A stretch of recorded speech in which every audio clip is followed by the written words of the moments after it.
Hello दोस्तों, welcome to our channel. तो बहुत सारे बच्चों का एक ही डाउट चल रहा है, क्या भैया एनालिसिस कैसे करना है, एनालिसिस करने की एक वीडियो बना दो। तो देखो भाई, मेरे पास इस समय ज़्यादा टाइम तो है नहीं, लेकिन इन शॉर्ट मैं आप लोगों को जरूर बताऊंगा। इस पे एक बाद में इन डेप्थ वीडियो आएगी।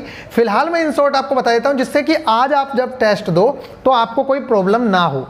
ठीक है, देखो एनालिसिस करने के लिए सबसे अच्छी चीज़ मुझे ये लगती है कि जब आप एनालिसिस करोगे तो एनालिसिस करते टाइम, जैसे मान लो किसी से कोई क्वेश्चन आया, खिलाड़ी से कोई क्वेश्चन आया, मान लो उसने ये पूछ लिया कि सौरभ चौधरी किस खेल से संबंधित हैं। आपको अगर लगता है कि सौरभ चौधरी का नाम बहुत ज़्यादा हो रहा है पीछे और बहुत ज़्यादा वो फेमस है, तो आपको ये लिखना है कि सौरभ चौधरी शूटिंग से संबंधित है। किस में खेलते हैं? वो 10 मीटर एयर पिस्टल में खेलते हैं। इसके अलावा आपको लिखना है कि सौरभ चौधरी मेरठ से बिलोंग करते हैं। ठीक है, अब आपका ये कर्तव्य बनता है कि शूटर के नाम जो और निशानेबाज हैं 4-5, उनके भी नाम लिख लो नीचे।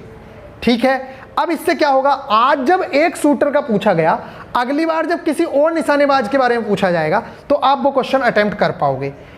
समझ आती है ये वाली बात? बहुत ज़्यादा इंपॉर्टेंट चीज़ है ये। आप ये वाली चीज़ लिख लो। अब एक ही बार लिखना है, इसके बाद अब आपको लिखने की जरूरत पड़ेगी नहीं। तो ठीक है, ये हो गया। अब मान लो आपसे क्वेश्चन आया विटामिन से, मैं सिर्फ एग्जांपल देके समझा रहा हूं। अब मान लो एक बार विटामिन से क्वेश्चन आ गया, इस बार उसने पूछा विटामिन सी की कमी से कौन सा रोग होता है। तो अगर आपको आते हैं सारे विटामिन, सारे के सारे विटामिन आते हैं, तो आप मत लिखो। अब आपको नोट्स में लिखने की या एनालिसिस करते टाइम अपने कॉपी में लिखने की इस चीज़ को जरूरत नहीं है, क्योंकि आपको सारे विटामिन याद है।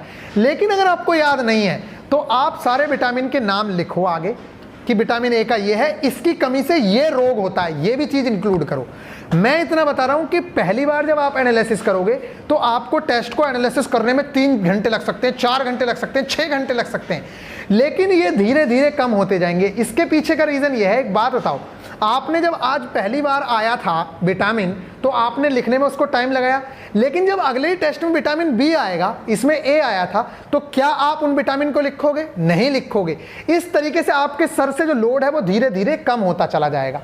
लेकिन इस एनालिसिस करने का फायदा ये होगा कि अगर देखो, टेस्ट देने का एक ही मकसद होता है कि पीछे जो गलतियां की हैं उन गलतियों को हमें दोहराना नहीं है। समझ आ रही है? मान लो हमारा विटामिन से कोई क्वेश्चन गलत हुआ है, तो अब हमारा कर्तव्य बनता है कि जब हम नेक्स्ट वीक टेस्ट देंगे तो मेरा विटामिन से कोई भी क्वेश्चन गलत नहीं होना चाहिए। और वो कब नहीं होगा?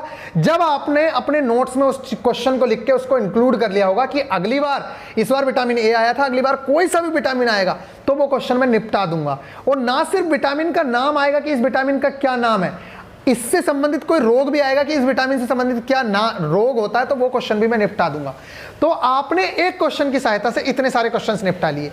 और रिवीजन का मैं फुल टाइम देता हूं। आप उस चीज को टेस्ट से पहले रिवाइज करके जाओगे तो 100% आप लोगों को पता है कि ये क्वेश्चंस बार बार रिपीट होते ही हैं। ठीक है, फिर एक चीज ये हो गई। अब मान लो नीरज चोपड़ा से संबंधित सवाल आया। क्या? नीरज चोपड़ा से संबंधित। नीरज चोपड़ा ने कहा कि भाई नीरज चोपड़ा ने, आपको पता है ओलंपिक में मेडल जीत रखा है, बहुत ज़्यादा फेमस है। तो इस टाइम पे आपका कर्तव्य बनता है कि नीरज चोपड़ा कहाँ पे जन्मे हैं, कौन उनका कोच है, ठीक है, किस राज्य से वो बिलोंग करते हैं, क्या खेलते हैं, कितना लंबा उन्होंने फेंका है वो भाला। ठीक है, इस तरीके से आप लोगों को पता होना चाहिए कि नीरज चोपड़ा से संबंधित क्या क्या चीज़ें हैं, इससे पहले उन्होंने क्या क्या अवार्ड जीत रखे हैं, ये आपको पता होना चाहिए। ये आपको एनालिसिस में अपने इंक्लूड करना है। ये तो एक तरीके से मैंने करंट के बारे में आप लोगों को बता दिया।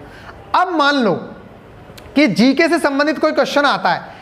क्वेश्चन आ गया कि असहयोग आंदोलन, या मान लो गांधी जी से क्वेश्चन आ गया कोई, या असहयोग आंदोलन के बारे में पूछ लिया कि असहयोग आंदोलन कब हुआ था। तो अब आपका कर्तव्य बनता है कि कुछ 2-4 चीजें जो असहयोग आंदोलन के आसपास की हैं, जैसे ये 1920 में या 22 में हुआ, तो इसके आसपास की जो चीजें हैं कि 1919 में जलियांवाला बाग कांड भी लिख लो, इसके आगे और भी चीजें जो इसके आसपास आती हैं उन चीजों को लिख लो, जिससे कि अगर इससे रिलेटेड कोई क्वेश्चन आए तो हम उस क्वेश्चन को निपटा सकें। ठीक है, मान लो कोई युद्ध आया, पानीपत की प्रथम लड़ाई आई कि भाई पानीपत का पहला युद्ध कब हुआ था, तो आपका कर्तव्य बनता है इससे संबंधित जो और युद्ध हैं उन्हें लिख लो। ठीक है, जब आप ये सब कर लोगे तो आपको पता है कि इसमें पानीपत की प्रथम पर युद्ध पूछा गया था, अगली बार द्वितीय पूछा जा सकता है, तृतीय पूछा जा सकता है, उन क्वेश्चंस को आप निपटा दोगे। कोई बुक्स आई चेतन भगत की, मान लो हाफ गर्लफ्रेंड आया, तो आपका कर्तव्य बनता है कि चेतन भगत को सर्च करो गूगल पे और उनकी जो इंपॉर्टेंट बुक्स हैं कौन कौन सी पहले हैं जो फेमस हैं उन बुक्स को लिखना है। इसके अलावा जो बुक्स अब आगे रिलीज होने वाली हैं उन बुक्स को लिखना है। ठीक है, ये आपका एक तरीका होता है लिखने का और करने का। मेरे पास इस समय टाइम नहीं है, नहीं तो मैं यहाँ पे लगा देता। ठीक है, इतना आप लोगों को करना है, कर लोगे एनालिसिस, कोई दिक्कत नहीं है। अब मैं आप लोगों को दिखाता हूँ मैथ्स में। मान लो मैथ्स में मुझसे ये क्वेश्चन नहीं हुआ, ये क्वेश्चन मुझसे नहीं हुआ, मैंने वो अपनी नोटबुक में इस तरीके से नोट कर लिया है। अब मैं जब भी उसका सॉल्यूशन कर लिया है, अब मैं जब भी करके जाऊंगा तो इस क्वेश्चन को करके जाऊंगा कि अगली बार मेरे टेस्ट में ये क्वेश्चन गलत नहीं होना चाहिए। इसी तरीके से मैंने देखो और क्वेश्चन भी कर लिए इससे रिलेटेड कि ऐसा कोई क्वेश्चन आता है तो मैं वो क्वेश्चन कर लूंगा। तो स्टार्टिंग में मुझे भी टाइम लगा एनालिसिस करने में, लेकिन बाद में ये देखा गया कि भाई वो वाला क्वेश्चन भी आता है, ये भी आता है, ये भी आता है। तो आपको पता है भाई, एक बात आओ, एनालिसिस करने की जरूरत कितनी पड़ती है? 100 में से 50-60 क्वेश्चन तो आप कर ही लेते होगे, बच्चे 50 क्वेश्चन या 40 क्वेश्चन। 40 क्वेश्चन को एनालिसिस करने में कितना टाइम लग जाएगा? मैं कह रहा हूँ 5 घंटे लग जाएंगे, 5 घंटे लग जाएंगे। आप 5 घंटे एनालिसिस करो। आगे आप देखोगे कि अगले टेस्ट में आपने 60 अटेम्प्ट करे, 70 अटेम्प्ट करे, तो आप एनालिसिस के लिए कितने रह गए? 30। अब उन 30 में से भी 10 क्वेश्चन ऐसे होंगे जो पहले से ही आए हुए हैं, जो तुमने एनालिसिस किया था पहले। तो इस तरीके से आपके सर से लोड कम होता चला जाता है, लेकिन एक बार स्टार्टिंग तो करनी ही है। अगर आप स्टार्टिंग करोगे तो आप लोग देख सकते हैं कितने बेस्ट रिजल्ट हमारे आ रहे हैं। टेलीग्राम ग्रुप पे जाओ, वीडियो के नीचे लिंक दिया रहता है, टेलीग्राम ग्रुप ज्वाइन करो, वहां पे रिजल्ट्स देखो बच्चों के कैसे इंप्रूव हो रहे हैं। आप लोग को PDF, नोट्स, सारी चीजें टेलीग्राम ग्रुप में दी जाती हैं। आप अगर सर्च करते हो BIP गुरुजी ऑफिशियल तो आपको मिल जाएगा। गुरुनिमा 128 करके लिंक है, उससे भी कर सकते हो, नीचे लिंक दिया गया है। ठीक है, अब जैसे मान लो मुझसे ये क्वेश्चन नहीं हो रहा था तो मैंने ये क्वेश्चन यहाँ पे ऐसे कर लिए। ठीक है, ये तरीके होते हैं करने के। इसके अलावा अब मैं आपको दिखा देता हूँ कि देखो कैसे कैसे करते हैं। अब मान लो मुझसे उसने पूछा गया कि टोटल एलिमेंट्स कितने हैं, तो मैंने उससे रिलेटेड नीचे यहाँ पे क्वेश्चंस लिख लिए और भी कि टोटल अधातु भी पूछ सकता है, टोटल मेटल्स की जगह नॉन मेटल्स भी पूछ सकता है, टोटल उपधातु भी पूछ सकता है। तो ये आपको अपने आप ही सोचना पड़ेगा कि कैसा क्वेश्चन पूछा जा सकता है। ठीक है, फिर इतनी चीज़ें हो गई हैं और बस मैं इतना ही बताना चाहता हूँ। और इसके अलावा मैं एक चीज़ और बता रहा हूँ। देखो, जैसे नीति आयोग से मान लो क्वेश्चन आया, ये देखो नीति आयोग से क्वेश्चन आया, तो इसके नीचे लिख लो इनसे इंपॉर्टेंट 2-4 चीजें, लेकिन उन्हें रिवाइज करना है और रिवीजन पे मेरा सबसे ज्यादा जोर रहता है। इसीलिए मैं 4 दिन पढ़ाता हूं और 3.5 दिन पढ़ाता हूं, 3.5 दिन रिवीजन कराता हूं। हम लोग मंगलवार से शुक्रवार पढ़ते हैं, सैटरडे के दिन 4 दिन में पढ़ाया उस चीज का रिवीजन करते हैं, संडे के दिन हम इवनिंग में टेस्ट देते हैं। और उसके बाद इवनिंग में ही क्यों टेस्ट देते हैं, इसके पीछे रीजन है कि बच्चे को जितना ज्यादा एग्जाम से पहले पढ़ने का मौका मिलता है उसे दिया जाना चाहिए, क्योंकि वो उसी टाइम पे अच्छे से दिमाग लगा पाता है। तो जितना ज्यादा पढ़ लोगे आपके लिए फायदेमंद है। ठीक है, ये हो गया। इसके अलावा मैं आप लोगों को एक चीज और दिखा देता हूं। देखो, मान लो मुझसे ये क्वेश्चन नहीं हो रहा था तो मैंने ये क्वेश्चन फिजिक्स में भी लिख लिए, जिससे जब आगे क्वेश्चन आए तो मैं उस क्वेश्चन को निपटा सकूं। तो कोई भी क्वेश्चन है, अब जैसे ये वाला क्वेश्चन है, देखो एक क्वेश्चन आया, दूसरा मैंने अपनी तरफ से लिख दिया, कभी ये आया था अब ये भी आ सकता है। तो आप लोगों को इस तरह से एनालिसिस करना है, चीज़ें लिखनी है, और जो जो चीज़ें आप लिख लोगे उन चीज़ों को आपको रिवीजन का टाइम है। ये आवर्त वाला भी क्वेश्चन देख रखा है, देखो, तो आप लोगों को टाइम मिलता रहता है। इस तरीके से आप लोग बड़े आराम से एनालिसिस कर सकते हो, ये देख सकते हो आप सारी चीज़ें। तो एनालिसिस अगर करते रहोगे तो आप लोगों को बहुत अच्छे रिजल्ट मिलेंगे और फिर टेंशन की कोई ज़रूरत नहीं होगी। अब जैसे आपको ये पूछा गया, मान लो यहाँ पे पूछा गया H2O में रेशियो क्या है, ठीक है, तो एक की जगह हमने इतने सारे और लिख लिए, क्योंकि हमें पता है कि यही इंपॉर्टेंट है। इसकी जगह पे ये पूछा जा सकता है, ये पूछा जा सकता है, ये पूछा जा सकता है, किसी एग्जाम में ये आएगा, किसी में ये आएगा। तो अगर आप इस तरीके से करके जाते हो तो 100% श्योरिटी होती है कि आपके मार्क्स इंप्रूव होंगे ही होंगे, क्योंकि आपने अपनी कमियों को पहचान लिया है और उन कमियों पर आप काम कर रहे हो।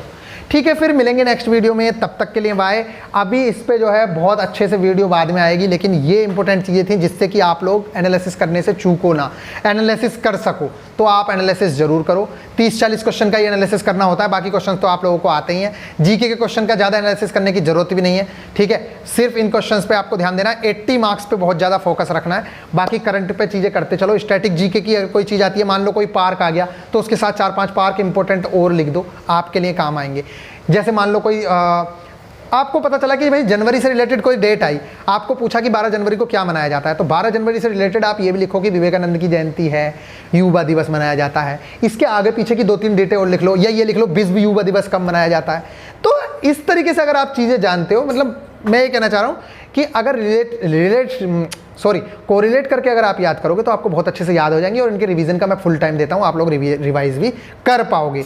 तो गाइज, अभी मैं लास्ट में एक चीज़ और बता रहा हूँ आप लोगों को, जिन लोगों ने अभी तक टेस्ट सीरीज परचेज नहीं की है, वहाँ पे चल रहा है क्या, टेक्स्ट बुक प्रीमियर लीग, तो आप लोगों के लिए बहुत अच्छी चीज़ होगी। आप जरूर से जरूर उसे, अगर अभी तक नहीं लिए टेस्ट सीरीज, तो 3 साल का सब्सक्रिप्शन ले सकते हो आप। 150 रुपये पर मंथ आप लोगों के पास पड़ रहा है, वो 150 रुपये मंथ। 150 रुपये कुछ नहीं होता है। एक साल अगर आप सिलेक्शन ले लोगे ना, तो आपके लिए एक दिन की सैलरी भी नहीं है वो, ठीक है, एक दिन की भी सैलरी नहीं है आपकी सैलरी, 1000 से ऊपर होती है। 150 रुपये में अगर आप सिलेक्शन तक पहुंच रहे हो तो आपके लिए बहुत बड़ी बात है। 3 साल का 450 रुपये में मिलेगा। क्यों? क्योंकि 499 है। अगर आपने GSP10 यूज़ कर दिया तो वो 449 हो जाएगा। तो आप लोगों के लिए बहुत अच्छी बात है ये, ठीक है। तो मैं तो रिक्वेस्ट कर रहा हूं कि अगर किसी बंदे ने नहीं लिया है, ये नहीं इसका लो, मैं तो कह रहा हूं जहां तुम्हें ज्यादा से ज्यादा बच्चों के साथ टेस्ट देने मिल रहा है, आप उसका लो, बड़े आराम से टेस्ट दिया करो, किसी के भी साथ दो। हमारा मेन मकसद है गलतियों से सीखना। वो आप टेक्स्ट बुक से सीख सकते हो, आप ग्रेड अप से सीख सकते हो, जो भी टेस्ट सीरीज चल रही है अनअकैडमी से सीख सकते हो, जिससे आपका मन करता है उससे सीख सकते हो। कोई जोर जबरदस्ती नहीं है। जिसका लेवल आपको अच्छा लगता है, जहां आपको ज्यादा कॉम्पिटिटर मिलते हैं, आप वहां पर लड़िए, ठीक है। फिर मिलेंगे नेक्स्ट वीडियो में, तब तक के लिए बाय, टेक केयर।